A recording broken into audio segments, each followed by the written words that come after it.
시청자 여러분 안녕하십니까. 굿모닝 인포맥스 2부입니다. 오늘은 경제 이슈를 뜯어보는 경제 언박싱 특집 순서로 꾸며봤는데요. 이민재 기자와 함께 특별한 분을 모셨습니다.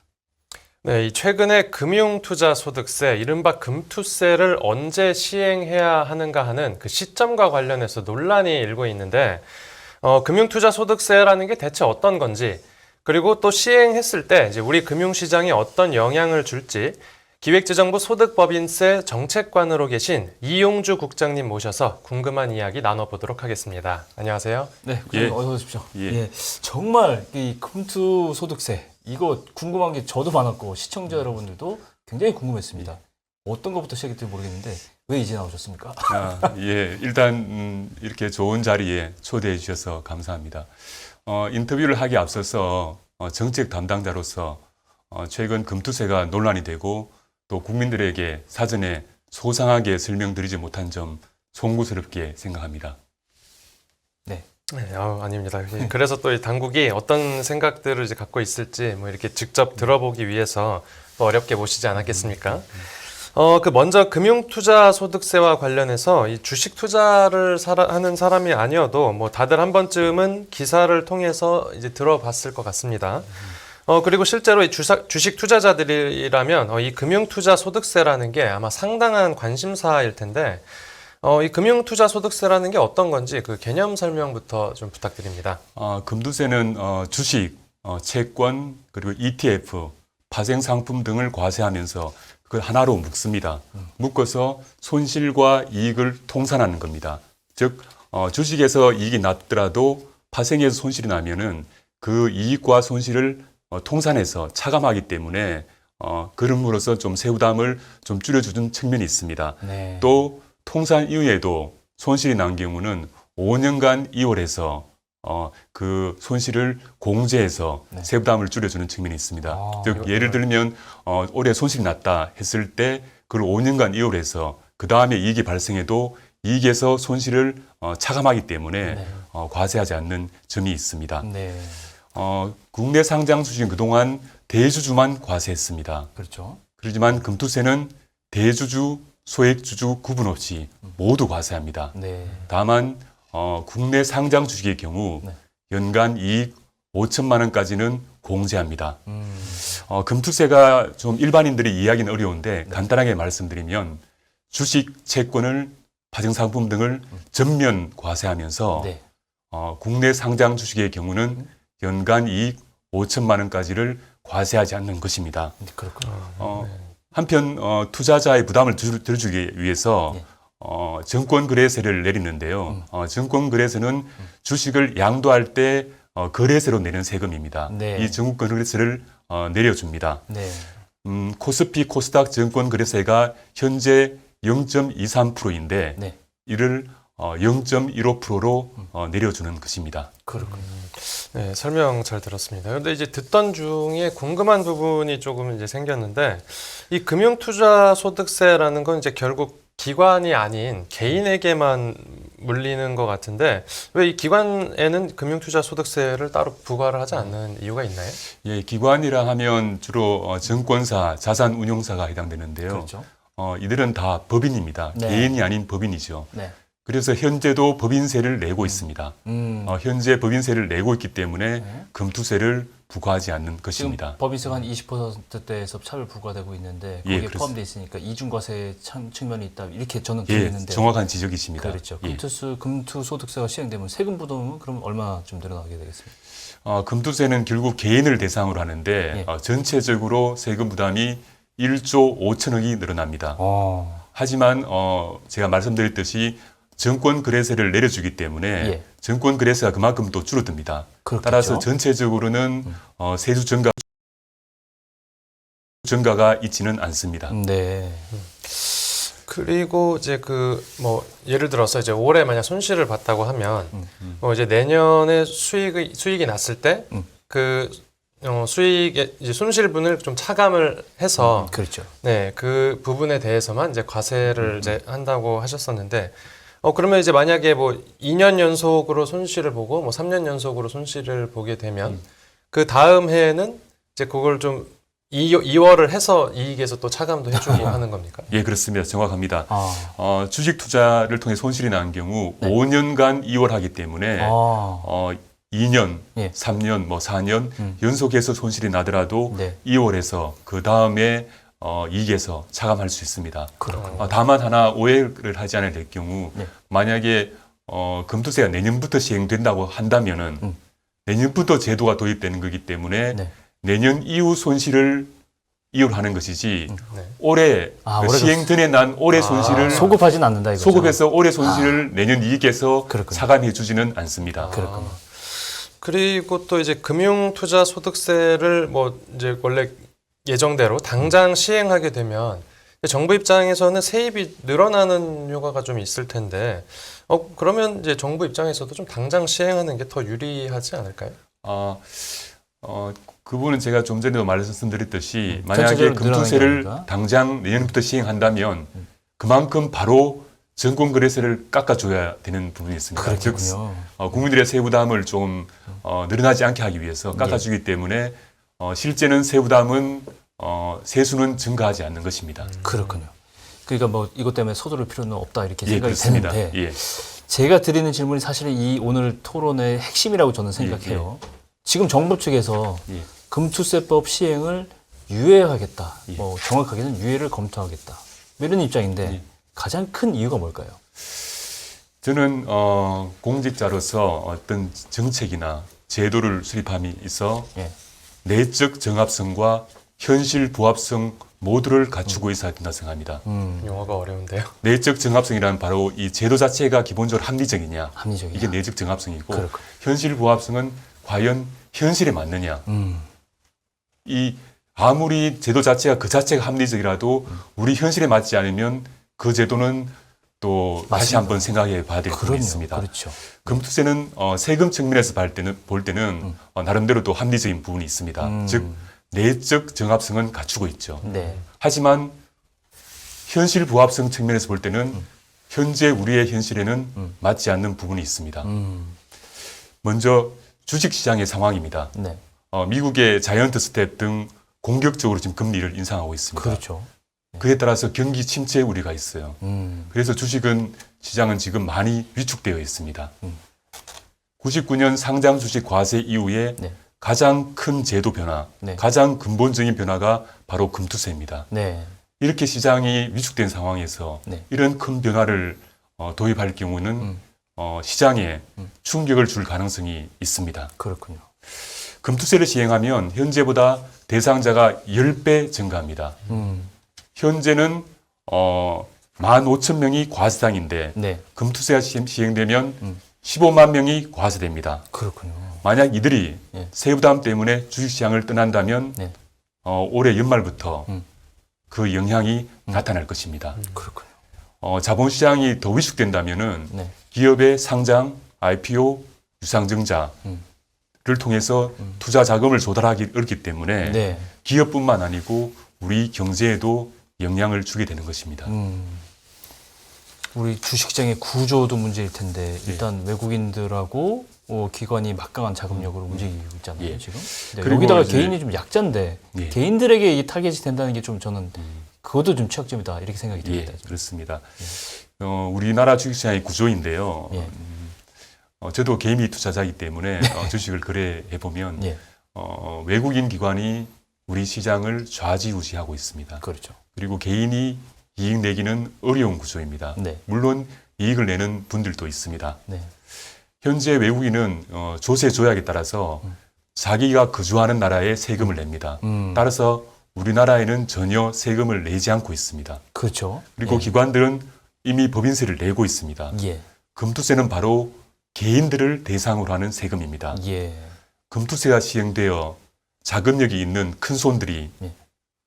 우리 주식시장을 떠나서 미국 주식, 은행, 예금으로 이동할 경우 주식시장에는 부정적인 영향을 줄 수 있습니다. 그렇겠군요. 예. 현재 대부분이 개인 투자자들은 예. 주가 하락으로 손실을 봐서 물려 있습니다. 예. 왜냐하면 작년 고점 대비 20-30% 지금 떨어져 있는 상황이거든요. 그렇죠. 그리고 제 주위에도 많은 분들이 지금 손실을 보고 있고 주식시장이 빨리 회복되기만을 기다리고 있는 상황입니다. 예. 우리 주식시장은 예. 외국인이 상장 주식의 26%를 보유하고 있고 예. 개인은 20%대를 보유하고 있습니다. 2년 전에는 그 비중이 외국인 비중이 30%였습니다. 네. 그런데 현재는 26%로 줄어든 것입니다. 많이 빠져나갔죠. 예, 그렇습니다. 이는 중국, 인도, 베트남 등 신흥 시장이 성장하면서 한국 비중을 줄이고 있는 것입니다. 즉 외국인들은 국내 주식을 주로 매도하기 뿐 매수하고 있지는 않습니다. 그런 상황이죠. 예. 기관은 또 어떻습니까? 기관은 개인들의 펀드 가입이 줄어들면 매수 여력이 줄어들 수밖에 없습니다. 연기금도 중장기적으로 국내 주식 비중을 줄이는 계획을 가지고 있습니다. 네. 이러한 상황에서 자금력 있는 개인들이 주식시장에서 이탈한다면은 네.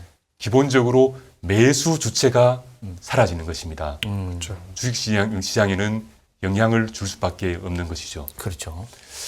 2020년 코로나 당시에 외국인 기관들이 국내 주식을 대거 매도했습니다. 네. 그때 우리 개인 투자자, 소위 동학개미들이 매수해서 주식시장을 떠받치고 또 맞췄죠. 반등까지 이끌어내었습니다. 예, 예. 만약 앞으로 자금력 있는 개인이 떠난다면 이러한 것이 어렵게 되는 것입니다. 그렇군요. 저는 2020년 코로나 당시에 개인들이 한국 주식을 많이 사고 주식시장에 들어온 것을 긍정적으로 생각합니다. 네. 주식을 하게 되면 우리 기업에 대한 관심이 늘어납니다. 네. 그리고 자본시장에 대한 이해가 높아집니다. 네. 그리고 우리 경제가 잘 되기를 바라게 되는 것입니다. 그리고 기업 입장에서도 혁신 기업들이 주식시장을 통해 투자 자금을 조달하고 그 자금이 기업의 성장으로 이어지고 그 성장의 과실이 투자 시역, 수익, 배당 등으로 이어지는 선순환 구조가 정착되기를 저는 기대하고 있습니다. 네. 저도 이제 몇 년 전에 그 이제 우리나라 국민들이 이제 금융 관련된 지식 수준도 높아지고 관심도 이제 커진 거를 상당히 이제 그 긍정적으로 봤었는데 아까 이제 현실 부합성 말씀하시지 않았습니까? 그 현실이라는 게 지금 주식 시장이 안 좋은 상황을 말씀해 주신 것 같고 그런 주식 시장이 결국 지금보다 더 이제 위축되는 걸 막아야 한다라는 게 결국 금융투자소득세 시행을 조금 이제 미뤄야 한다라는 가장 큰 이유라고 봤는데요. 근데 일각에서는 이제 5천만 원 초과 수익자가 한 0.8%밖에 안 되기 때문에 뭐 실제 이해관계가 있는 사람들의 규모가 뭐 그렇게 크지 않고 그런 얘기 나오죠. 예, 네. 또 뭐 그렇기 때문에 뭐 당장 금투법을 시행한다고 해도 뭐 별 시장에 영향이 없을 거라고 이제 주장을 하는 사람들도 있는데 이런 의견에 대해서는 좀 어떻게 생각하고 계십니까? 금투세를 시행하면 과세 대상자가 지금보다는 10배 늘어나서 예. 15만 명이 됩니다. 예. 15만 명은 전체 투자자 약 1,500만 명의 1%에 해당되죠. 그렇죠. 하지만 저는 1%에 불과하다는 것은 결과론적인 이야기라고 생각합니다. 네. 모든 사람은 주식을 투자할 때 이익을 내려고 투자하지 손해를 보려고 투자하지 않습니다. 예. 하지만 개미들 8, 90%는 손해를 보는 것이죠. 네. 즉 기대하는 것과 네. 결과는 차이가 있다는 것입니다. 네. 우리가 주식 투자할 때 기대 수익률을 보통 약 한 10% 정도 봅니다. 네. 지금 그 무위험 수익률, 국채 이자, 네. 은행 예금이 한 4, 5% 됩니다. 네. 그렇죠. 그리고 주식을 하면 이럴 위험이 있지 않습니까? 그렇죠. 그러니까 위험에 대한 프리미엄을 또 요구하게 됩니다. 그 프리미엄까지 고려하면 한 10% 정도는 주식 투자할 때 기대 얻을 수익을. 거로 기대하고 있는 것입니다. 그렇죠. 그러면 5억을 만약에 투자하는 사람의 경우 네. 자기가 연간 10% 이익을 얻으면 네. 5천만 원이 넘기 때문에 네.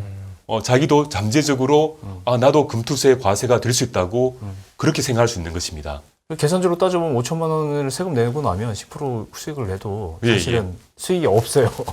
그렇게 되는 셈이죠. 아니죠. 그렇죠. 5천만 원 10% 수익 나면 예. 5천만 원에 대해서 예. 그 세금을 예. 20% 이렇게 내기 때문에 5천만 원에 대해서 이제 그렇죠. 세율이 있는 거죠. 5천만 원 초과하는 네. 부분에 대해서만 예, 세율을 예, 내기 때문에 예, 뭐 예. 수익이 없는 건 아니고 수익을 내지만 예. 그 사람들은 세금에 민감하거든요. 그렇죠. 그렇기 때문에 예. 그분들의 투자 심리는 이제 위축될 수 있습니다. 음. 그리고 많은 투자자들이 주식을 시작할 때 10%만 목표로 하지 않습니다. 물론 사람들은 그렇죠. 꿈은 큽니다. 당연하죠. 다 예. 대박을 노리는 사람들도 많이 예. 있거든요. 예. 20%, 예. 30%, 심지어는 100%를 기대하는 사람도 있습니다. 네, 맞아요. 50% 수익을 기대하는 사람은 1억을 투자해도 자기가 과세 대상이 될 수 있다고 생각합니다. 즉 1억을 50% 이익 내면 5천만 원이거든요. 50% 수익을 낼 수 있다고 생각하는 거죠. 예. 어떤 경우는 100% 수익을 기대하는 사람도 있습니다. 맞아요. 그게 불가능한 게 아닙니다. 맞아요. 주식시장은 2배, 3배, 심지어는 10배까지 상승하는 종목이 있거든요. 맞습니다. 100% 수익이면 그 그러면 5천만 원만 투자해도 자기가 과세 대상이 될 수 있다고 생각하기 때문에 시작하는 단계에서 한국 주식하면 나도 과세 될 수 있겠네 맞아요. 라고 생각한다는 것입니다. 맞습니다. 참고로 현재는 대주주만 과세하는데 종목당 10억 원 이상 보유하는 대주주만 과세합니다. 네. 그러면 어떤 사람이 삼성전자 10억, SK하이닉스 10억, 네. LG 에너지 솔루션 10억, 네. 그리고 그 외의 주식도 그 종목을 10억 이하로만 보유한다면 지금 현재는 과세되지 않는 것이죠. 즉 그렇겠군요. 자금력이 많은 사람이 지금은 들어올 수 있는 그 여지가 많은 것입니다. 그렇죠. 그런데 앞으로 제도가 바뀌면은 네. 자금력 있는 사람들은 5천만 원 이익 이상만 나면 과세되기 때문에 예. 투자 심리가 위축될 수 있는 것입니다. 그렇군요. 결국 이 얘기는 투자자들이 사실상 투자를 할 때 기대 수익률이라는 게 있기 때문에 예, 그렇습니다. 예측을 하기 때문에 심리가 그만큼 더 많이 위축될 수 있다. 예. 그런 얘기인데 금투소득세를 기존대로 내년부터 시행해야 된다. 이런 그리고 주장하는 조금 쪽에서는 첨언해서 제가 말씀드리면은 예. 상위 1% 그러니까 이제 좀 작아 보입니다. 1%면 별거 아닌 거 아니냐 생각하는데 네. 그 사람은 1%이지만 그들이 갖고 있는 주식은 얼마나 많이 될까요? 그렇군요. 얼마나 많이 될 것 같습니까? 전체 비중의 1%보다는 훨씬 많을 것으로 생각이 됩니다. 예, 그렇습니다. 네. 저희가 확인한 바에 따르면은 개인 주식 보유 상위 1%가 네. 개인 전체 보유 주식의 예. 50% 이상을 가지고 있습니다. 절반 이상입니까? 예, 그렇습니다. 아, 굉장히 많네요. 만약 이들이 네. 주식을 일부라도 팔게 되면 네. 주식시장에 영향이 없을까요? 한 축이 좀 무너지는 영향이 있겠습니다. 예, 그렇습니다. 그렇군요. 어쨌건 내년부터 바로 시행해야 된다 이런 주장을 하는 사람들은 소득이 있는 곳에 과세를 해야지 무슨 소리냐. 이 논리란 말이죠. 예, 근데 이게 말로는 말이 됩니다. 아까 말씀하셨다시피 굉장히 정합적이에요. 이론은 맞아요. 그죠? 어떻게 생각하십니까? 저도 세금 분야에 오래 종사하면서 소득 있는 곳에 과세했다는 말을 많이 썼습니다. 예. 그 원칙에 기본적으로 동의합니다. 예. 하지만 소득 있는 곳에 과세했다는 것은 원칙일 뿐 네. 절대적 진리이거나 명제는 아닙니다. 네. 이것을 이해하려면 소득세의 역사를 알 필요가 있습니다. 네. 소득세는 영국에서 최초로 도입되었습니다. 15세기에 100년 전쟁 당시에 전쟁 비용을 마련하기 위해 도입되었다가 전쟁이 끝나자 폐지되었습니다. 네. 그리고 이후 영국이 나폴레옹과 전쟁을 할 때 다시 도입되었습니다. 네. 당시 에딩턴 수상이 열거된 소득에만, 즉 전체 모든 소득이 아니고 열거된 소득에만 과세하는 것으로 도입하였습니다. 왜냐하면 당시 영국에서는 소득세에 대한 저항이 컸습니다. 영국 국민들은 개인이 얼마나 버는지를 국가가 알리면 개인 정보를 광범위하게 수집해야 하므로 결국 국가가 개인의 사생활에 개입한다는 그런 비판을 하였던 것입니다. 그렇군요. 따라서 열거된 소득만 과세하고 있는 것입니다. 네. 현재 우리 소득세법도 네. 법률에서 열거된 소득만 과세하고 있습니다. 네. 소득세 과세 범위는 네. 국민의 삶, 경제에 미치는 영향, 납세자의 부담, 과세 당국의 행정 비용, 과세의 실효성을 종합적으로 고려하여 과세 대상을 정하는 것입니다. 그렇죠. 앵커님도 아시겠지만은 네. 1세대 1주택 양도소득세를 지금 비과세하고 있지 않습니까? 그렇죠.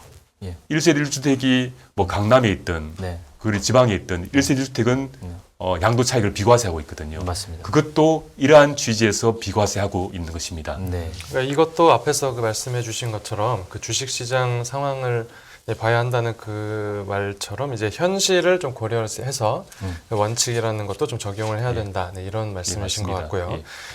그런데 이제 금융투자소득세를 이제 기존 원래대로 뭐 이제 내년부터 바로 시행하자고 이제 주장을 하는 쪽에서는 아마도 투자자들이 개인 투자자들이 뭐 세금을 더 내기 싫어서 시행 시점을 좀 미뤄달라고 요구하는 것 아닌가라고 이제 생각을 생각을 할 수도 있을 예. 것 같습니다. 여기에 예. 대해서는 좀 어떻게 생각하시는지 설명 좀 부탁드립니다. 현재 개인 투자자 5만 명이 국회에 금투세를 유예하라는 입법 청원을 하였습니다. 했죠. 예. 이분들이 세금을 내기 싫어서 금투세를 반대한다고 생각하지 않습니다. 청원문을 제가 읽어보니까 네. 그분들은 우리 주식시장의 문제점, 공매도, 물적 분할 이런 문제점을 통렬하게 비판합니다. 그리고 금투세가 시행되면 네. 시장에 충격을 주어서 주식시장 회복이 어렵다고 생각하고 있습니다. 네. 이분들은 주식시장이 회복되어야 자신들이 입은 손실을 만회할 수 있다고 생각하는 것입니다. 네. 그렇죠. 그리고 여담이지만은 우리나라 주식은 과세한다고 해서 세수에 크게 도움이 되지 않습니다. 코스피 지수가 2007년에 2000포인트에 도달한 이후 15년째 제자리 걸음을 하고 있습니다. 맞습니다. 즉 박스권에 있는 것이죠. 예. 우리나라는 제조업 위주로 산업이 되어 있습니다. 제조업은 마진이 일정합니다. 초과 이익을 얻기 어렵죠. 또 중국, 베트남, 신흥시장이 우리를 빠르게 추격해 오고 있습니다. 네. 그렇기 때문에 우리의 마진이 줄어들고 경쟁 우위가 축소되고 있는 상황입니다. 네. 그리고 우리의 주력 산업인 반도체, 화학, 조선, 철강 등은 경기에 민감한 시클리컬 업종입니다. 예. 그렇기 때문에 우리 주식시장이 박스권에 있는 것입니다. 네. 주로 이익을 내는 외국인 기관들은 제가 좀 전에 설명드린 대로 금투세를 내지 않고 있습니다. 그렇죠. 개인이 과세 대상이 되는 것입니다. 네. 개인 중 이익을 보는 개인도 일부 있지만 다수는 손실을 보고 있습니다. 그렇죠. 그래서 과세하더라도 크게 정부 세수에는 실익이 있지 않습니다. 손실을 본 사람들이 과세를 대상이 아니니까요. 예, 그렇습니다. 예. 예. 참고로 부동산과 비교해 보면 부동산은 이 고정되어 있습니다. 위치가 고정되어 있으니까 부동산인 것입니다. 네. 그리고 물가 상승에 따라서 가격이 대체로 올라갑니다. 즉 네. 우상향하는 것이죠. 네. 그래서 부동산은 세수에 도움이 됩니다. 그렇죠. 물론 이런 말 하시면 부동산 가진 분들은 좀 예. 싫어할 수는 있는데 예. 예, 그렇습니다. 예. 하지만 주식에 과세하면은 주식은 자본입니다.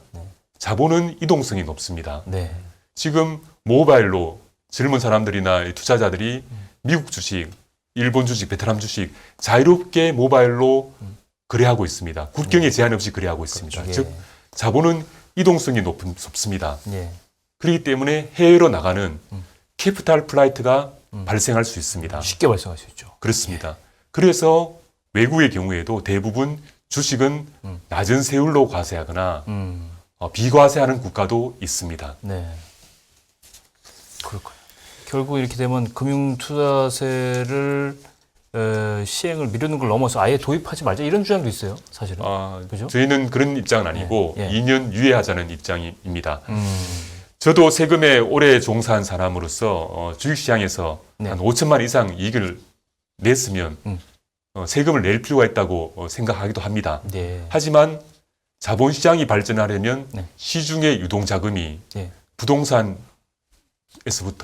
주식시장으로 자본시장으로 들어와야 합니다. 네. 쉽게 말하면 물이 들어와야 배를 띄울 수 있고 그렇죠. 배가 떠야지 예. 노를 저을 수 있는 그렇죠. 것입니다. 맞습니다. 시장이 잘 되어야 네. 투자자와 기업이 이익을 보고 경제에도 도움이 되는 것입니다. 금융 또 이런 얘기가 있어요. 금융투자소득세가 단기 투자 쪽으로만 좀 치중이 되게 하는 효과가 있을지도 모르겠어요. 좀 부작용을 얘기하는 거겠죠. 예, 네, 예. 단기로 치고 빠지는 거를 금융투자세가 유발할 수 있다. 이런 주장 어떻게 생각하세요? 예, 금투세는 장기 보유에 대한 혜택은 없습니다. 네. 연간 5천만 원을 공제하지만 네. 장기 보유자에 대한 별도의 혜택은 없는 것이죠. 네. 예를 들어 설명하겠습니다. 삼성전자 주식을 10년 전에 5천만 원치 샀습니다. 네. 그래서 지금 이제 전세 자금이 필요해서 네. 1억 1천만 원에 팔 경우에 이익이 6천만 원 발생합니다. 네. 그렇죠. 근데 연간 제가 5천만 원 이상이면 과세된다고 했지 않습니까? 예. 그분들은 5천만 원 이상이기 때문에 세금을 내야 되는 겁니다. 그렇죠. 만약에 그분이 10년 동안 장기 보유하지 않고 매년 조금씩 팔았다면 예. 그분들의 이익은 5천만 원 이하가 될 것입니다. 그렇죠. 그러면 과세되지 않는 것입니다. 그러니까 올해 4,999만 원만 남기고 팔고 그 다음에도 4,999만 원만 남기고 또 팔고 그렇게 그래서 하면 계속 그러니까. 과세가 되지 않는 거죠. 그래서 단기 투자를 뭐 유발하는 거 아니냐 근데 이런 그 얘기가 제도 자체가 나오죠. 단기 투자를 유발하려고 한 제도는 아닌데 네. 그러한 좀 효과가 있을 수 있고 그 대상이 되는 분들은 불합리하다고 생각할 수 있는 그렇겠네요. 것이죠. 이 예. 제도 자체가요. 예. 그리고 이제 금융투자소득세 시행을 이제 미루자는 입장에서는 미루는 게 이제 고액 자산가에게는 좀 이득이 아니냐라는 이른바 부자 감세라는 말도 나오고 있습니다. 여기에 대해서는 좀 어떻게 생각을 하시나요? 금투세는 국내 주식 국내 상장 주식 이익 5천만 원 이상이라는 소득을 기준으로 과세하는 것입니다. 네. 즉 주식 보유액 등 자산을 기준으로 과세하는 것은 아닙니다. 그렇죠. 양도 차익이 5천만 원 이상이라고 해서 네. 그분들이 다 고액 자산가는 아닙니다. 즉 부자는 아닙니다. 투자가 금액이 적은 경우에도 종목을 잘 고르면 5천만 원 이상 이익을 낼 수 있는 것이 바로 주식시장입니다. 그렇긴 합니다. 네. 2배 이상 상승하는 종목도 있고 네. 주식시장에는 10배, 10배그도 가능합니다. 네. 즉 제가 좋아하는 피터 린치는 10유타라고 말했는데 네. 10유타 종목이 10배 상승하는 종목입니다. 피터 린치는 그 고성장주, 네. 턴어라운드주를 투자하면 큰 수익을 낼 수 있다고 책에 나와 있습니다. 네. 우리의 경우에도 HMM이라고 현대상선이 있는데 네. 이 현대상선이 어렵다가 턴어라운드에서 성공한 기업입니다. 네. 해운주인데 지금 업황이 좋습니다. 예. 많이 올랐죠. 이게 2000년에는 주가가 2,000원 했어요. 알고 있습니다. 이 주가가 5만 원까지 올라왔습니다. 맞습니다. 즉 5만 원까지 올라가면 몇십 배 올라간 거죠. 25배 올라간 겁니다. 지금 또 2만 원입니다. 즉 10배 올라간 종목입니다. 예. 이런 종목들이 다수 있다는 것이죠. 맞습니다. 그 자산을 좀 기준으로 삼는 그런 방법도 한번 고려를 해봐도 될 것 같고요. 근데 제가 보니까 이제 금융투자소득세 세율이 꽤 높아 보이던데요. 그 세율이 지금 이제 그 정해진 수준보다 조금 더 낮아지면 이 금융투자소득세를 좀 바로 시행하는 데 있어서 좀 거부감이 없는 거 아닌가요?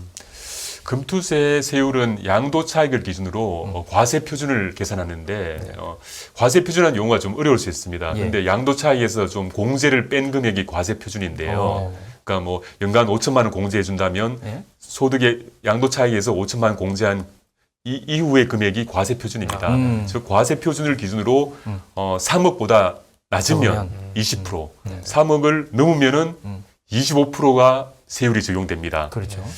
근로사업소득 등에 이제 적용되는 일반 소득세율이 최고 45%입니다. 그러니까 45%에 비하면 세율은 낮은 것이죠. 그렇겠네요. 금투세 세율을 낮추더라도 개인 투자자들은 여전히 세금을 낼 그런 부담이 있고 네. 또 세금에 따른 신고 등 납세 부담도 지게 됩니다. 예. 또 금투세를 시행하려면 증권사나 이런 은행에서 시스템을 갖춰야 됩니다.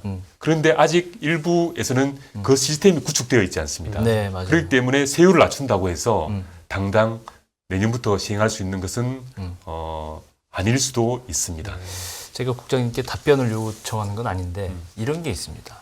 아니 이런 것도 그러면 땄을 때 세금을 뭐 막말로 거둬가면 잃었을 때는 손실 보상해 줄 거냐? 뭐 이렇게 막무가내로 이걸 이제 조세 반발을 이런 식으로 표현하는 분들이 있어요. 네, 분명히. 그렇습니다. 근데 그 부분도 사실은 되는 말입니다. 예, 이익을 봤을 때는 그러면 이 세금을 걷어가는데 예. 손실을 봤을 때는 그럼 어떻게 보상을 해줄 거냐? 그렇게 되면 좀 은근히 말이 될 것도 같기도 그 합니다. 말을 될 수도 있는데 미국의 경우는 또 우리도 그런 게 있는데 사업하다 보면 손실을 보지 않습니까? 네. 손실을 기본적으로는 2월에서 다음에 사업할 때 이익 나는 데서 공제하라고 이렇게 2월 공제를 하는 게 기본입니다. 그런데 이제 미국의 경우는 그러면 사업나 손실 나서 이제 사업 안 하는데 나중에 사업하는데 무슨 또 내 공제 받을 게 있냐는 사람도 있지 그렇죠. 않겠습니까? 네, 그렇죠. 그렇기 때문에 네. 한 1년이나 한 2년이나 소급해서 과거에 낸 세금을 돌려주는 그런 제도가 있습니다. 그런 사업자에 대해 그렇죠. 그렇군요. 그런데 주식 양도 차익에 대해서는 네. 소급해서 그렇게 공제해서 냈던 세금을 환급해 주지는 않습니다. 그렇죠. 그런 거 없잖아요. 외국의 사례도 네. 마찬가지로 그렇군요. 그렇게 냈다고 해서 정부가 네. 그 환급해서 이렇게 보수해주고 그러지는 않습니다. 그렇죠. 어쨌건 이 금융투자소득세가 이제 그 글로벌 스탠다드는 아니죠. 국가별로 좀 다를 것 같은데 해외 사례는 어떻습니까? 좀? 각국마다 자국 상황에 따라서 제도는 다 차이가 있습니다. 네. 미국의 경우는 주식을 1년 미만 단기 보유한 경우에는 일반 소득세율을 적용하는데요. 네. 10에서 37%의 세율을 적용합니다. 네. 그리고 1년 이상 장기 보유하면 이보다 낮은 세율을 적용합니다.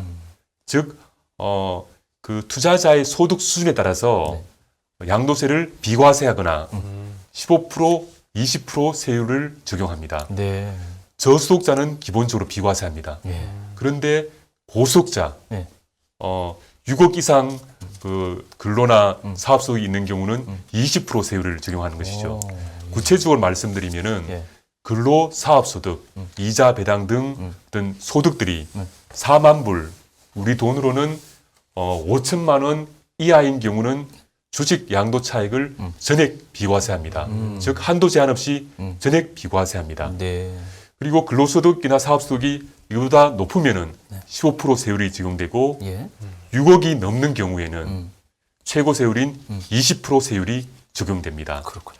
즉 미국에서는 근로사업소득이 적은 저소득자, 대학생, 은퇴자 등은 주식 양도소득세를 전혀 내지 않습니다. 우리 금투세와는 차이가 있는 것입니다. 그렇군요. 영국, 프랑스, 독일 등은 주식 양도소득세를 과세합니다. 주요국들은 과세하고 있습니다. 하지만 벨기에, 룩셈부르크, 네덜란드, 스위스 같이 소국이고 대외 개방도가 높은 나라들은 자본 유출의 우려 때문에 원칙적으로 주식 양도세를 부과하지 않고 있습니다. 그렇군요. 이 말씀해 주신 것처럼 이제 근로소득하고 사업소득까지 이제 종합적으로 좀 복합적으로 고려를 하는 게 좀 특이해 보이는데 우리도 좀 참고를 할 만한 부분인 것 같고요. 이제 금융투자소득세를 이제 시행하게 되면 뭐 투자자들이 뭐 해외 주식시장으로 다 빠져나갈 거다. 뭐 이런 좀 우려도 있습니다. 그런데 우리나라 시장을 진짜 이탈하는 상황이 좀 나타날 수도 있나요? 우리나라 주식시장에도 좋은 기업이 많고 또 우리나라 산업도 산업 포트폴리오가 잘 갖춰져 있습니다. 네. 하지만 우리 개인인 투자자들은 우리나라와 미국을 비교했을 때 미국은 역사도 오래되고 뭐 어떤 세계에서 가장 좋은 주식시장입니다. 네. 그렇죠. 미국 시장과 비교하면 우리 시장이 부족한 점은 사실입니다. 맞습니다. 즉 미국 시장으로 이탈할 가능성이 있다고 봅니다. 미국의 주식시장은 네. 애플, 구글, 아마존, 넷플릭스 등 많은 혁신 기업이 있습니다. 네. 그리고 선진화된 시스템, 네. 투명한 회계제도, 네. 배당, 자사주 소각 등 주주 환합 문화가 잘 정착되어 있습니다. 네. 그리고 내부자 정보 거래 등을 차단하는 등 투자자 보호 제도도 잘 갖춰져 있습니다. 예. 무엇보다도 기축 통화인 달러를 베이스로 하고 있습니다. 그렇죠. 이에 비해 우리는 어떻습니까? 물적 분할, 대주주의 사익 추구, 내부자 정보 거래, 인색한 배당 정책 등 문제가 있어서 부족한 부분이 많이 있습니다. 네. 정부도 투자자 보호를 개선하기 위해서 현재 노력 중에 있습니다. 네. 하지만 입법화하고 정착하는 데는 시간이 필요합니다. 이러한 상황에서 국내 상장 주식의 가장 큰 장점인 소액주주 비과세 혜택이 사라진다면 많은 개인들이 미국 시장으로 이동할 가능성이 있습니다. 우리 국민들의 해외 투자액이 현재 얼마 정도 될 거라고 생각하십니까? 지금 최근 통계는 제가 못 봤습니다만 예. 얼마 정도 될까요? 2020년에는 네. 20조였습니다. 네. 하지만 현재는 80조입니다. 아이고, 우리 돈으로 80조, 2년 사이에 4배가 늘었습니다. 4배나 증가했습니다. 예. 많이 증가. 그 중에 90% 이상이 미국 주식으로 보입니다. 네. 즉 앞으로 이러한 미국 주식시장에 투자하는 추세가 더 확대될 수 있는 것입니다. 그게 다 국내 주식시장에서 빠져나가는 돈이죠. 예, 그렇습니다. 그렇죠. 예. 예, 이게 이제 지금까지 이제 국장님 말씀하신 게 이제 주식시장에 대한 얘기였고 채권 시장에도 이 금융투자소득세가 적용이 되는 거잖아요. 예, 그렇습니다. 어떻습니까? 영향이 좀 있겠습니까? 금리 굉장히 민감해요, 지금 이 문제는. 채권 매매 차익은 그동안 과세를 안 했습니다. 네. 금투세가 시행되면 이 채권 매매 차익도 과세가 되는 것입니다. 예. 현재 현재 금리 상승 그리고 경기 침체 우려 등으로 회사채 발행이 어렵거나 또 회사채를 고금리로 발행해야 되기 때문에 예. 기업의 부담이 큽니다. 그렇죠. 지금 신용 등급이 높은 AA 등급 경우는 네. 제가 보니까 한 5% 정도 됩니다. 네. 그런데 신용 등급이 낮은 BBB 등급 같은 경우는 11% 정도 또 되는 높은 금리로 발행하고 있습니다. 예.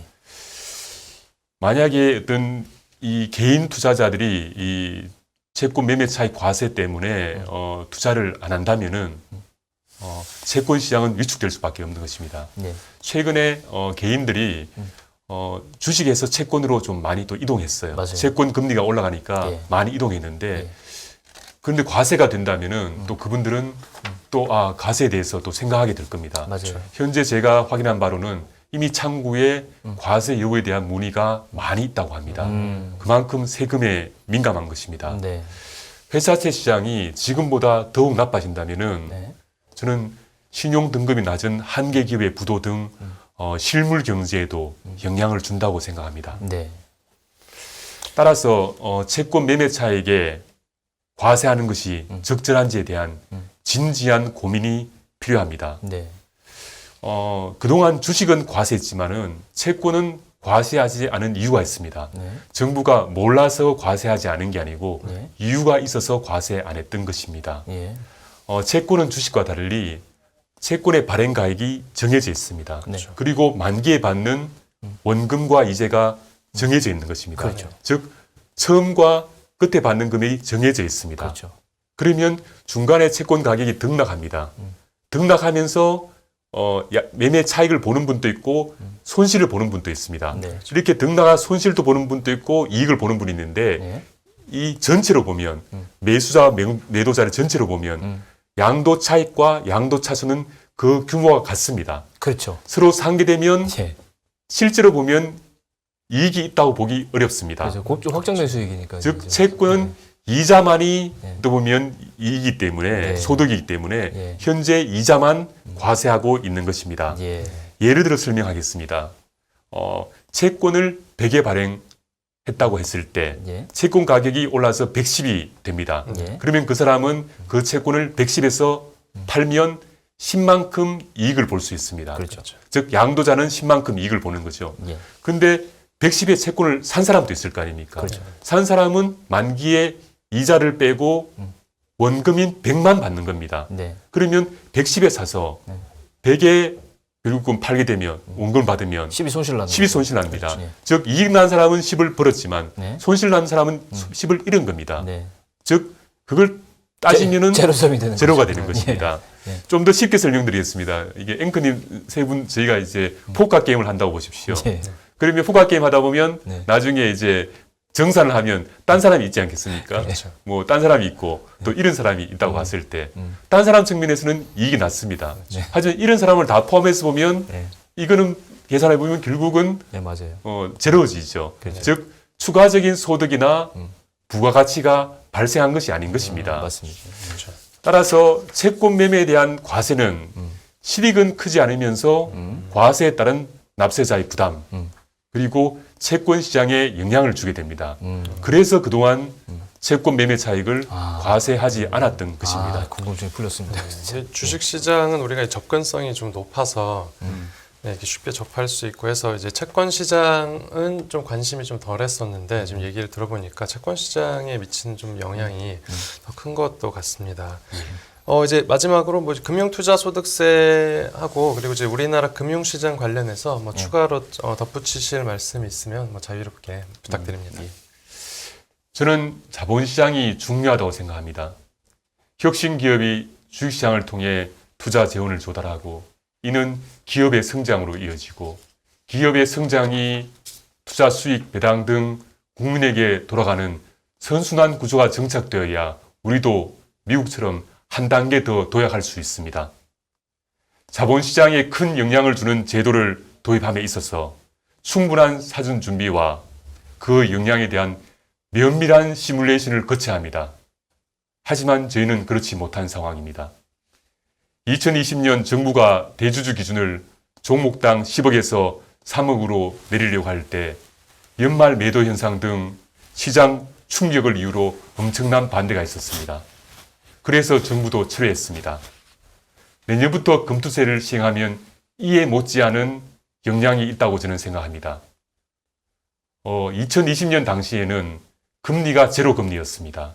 그리고 시장이 강세장이었습니다. 하지만 지금은 어떻습니까? 미국의 기준금리가 4%이고 앞으로 얼마나 더 올릴지 모릅니다. 그리고 시장은 약세장입니다. 이게 약세장 초기인지 중기인지 아니면 반등하는지 알 수 없는 불확실성이 높은 상황입니다. 이러한 시장에서 금투세를 시행하면 영향을 줄 수 있는 것입니다. 저는 세금을 맡아서 일하면서 세금의 역사를 공부했습니다. 세종대왕께서는 토지에 대한 조세 제도인 연분구등법, 전분육등법을 도입하였습니다. 연분육등법은 풍년, 흉년에 따라서 9가지 등급으로 나누는 것입니다. 당시 추구기를 개발해서 강수량에 따라서 그 해가 풍년인지 흉년인지를 구분했던 것입니다. 전분육등법은 토지의 비옥도에 따라서 6가지 등급으로 나누는 것입니다.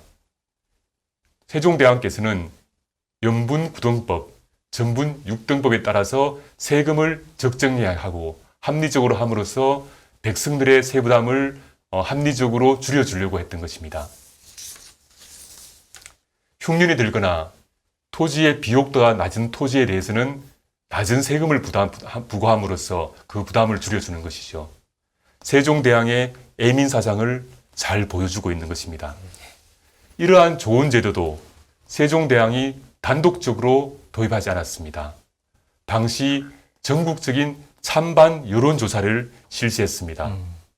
이에 17만 명이 참석했습니다. 당시 인구로는 17만 명이 아주 큰 숫자입니다. 17만 명이 참석해서 57%가 찬성하였습니다. 찬성하였다고 해서 세종대왕이 전국적으로 바로 실시한 것이 아닙니다. 네. 먼저 경기도, 먼저 경상도, 전라도에게 시범 실시하고 네. 6년간에 걸쳐서 그 제도를 정착시켰습니다. 이와 같이 새롭고 중요한 제도를 도입함에 있어서 충분한 여론 수렴, 사전 준비, 그리고 그 효과와 역량에 대한 면밀한 분석, 단계적 접근을 통한 성공적인 안착이 저는 중요하다고 생각합니다. 네. 말씀 잘 들었습니다. 비유도 너무 좋았고요. 근데 다시 한번 제가 부연으로 한 가지만 더 질문드리면, 그러면 지금은 이 금융투자소득세를 지금 도입하는 것은 좀 무리가 있다라고 저도 생각을 그 의견은 좀 동의를 하는데, 앞으로 그러면 언젠가는 그러면 단계적으로 좀 정착을 시킬 수 있다, 이런 의견들은 어떻게 생각하세요? 여러 가지 대안들이 있을 수 있다고 생각합니다. 현재 정부안은 2년 유예하고 네. 그 2년 후에 이 부분을 이제 검토한다는 그런 내용입니다. 네. 그 과정에서 여러 가지 대안들이 있을 수 있고 네. 그런 대안들이 또 어떻게 보면은 또 고려할 필요도 있는 사항도 있을 거라고 생각합니다. 네. 그렇군요. 어쨌건 오늘 경제 언박싱에서 기재부 소득법인세 정책관 이영주 국장 나와주셔서 정말 어렵지만 우리가 꼭 알아야 될 금융투자 소득세 관련된 다양한 얘기 들어봤습니다. 네, 이 주식시장부터 이 채권까지 해서 이제 금융시장 전반이 좀 어려운 상황인데, 이렇게 지금처럼 좀 어려울 때일수록 이제 당국과 정당이 좀 머리를 맞대고 현명한 해법을 찾았으면 좋겠습니다. 요새 꽤 바쁘실 텐데 이렇게 또 인터뷰 시간 내주셔서 감사합니다. 네. 이렇게 금투세에 대해서 어떤 설명드릴 수 있는 기회를 주셔서 감사합니다. 네, 오늘 말씀 감사하고요. 또 금투세 이후에 또 다른 이슈로 또 찾아뵙기를 간절히 기다리겠습니다. 예, 고맙습니다. 감사합니다. 네. 예, 감사합니다. 예, 깊이가 다른 경제 뉴스, 연합뉴스 경제TV 경제 이슈를 풀어보는 경제 언박싱은 오늘 이걸로 마무리 드리겠습니다. 시청해주신 여러분 감사드리고요. 저희는 다음 주에 뵙도록 하겠습니다. 지금까지 김경훈, 이민재였습니다. 고맙습니다. 감사합니다.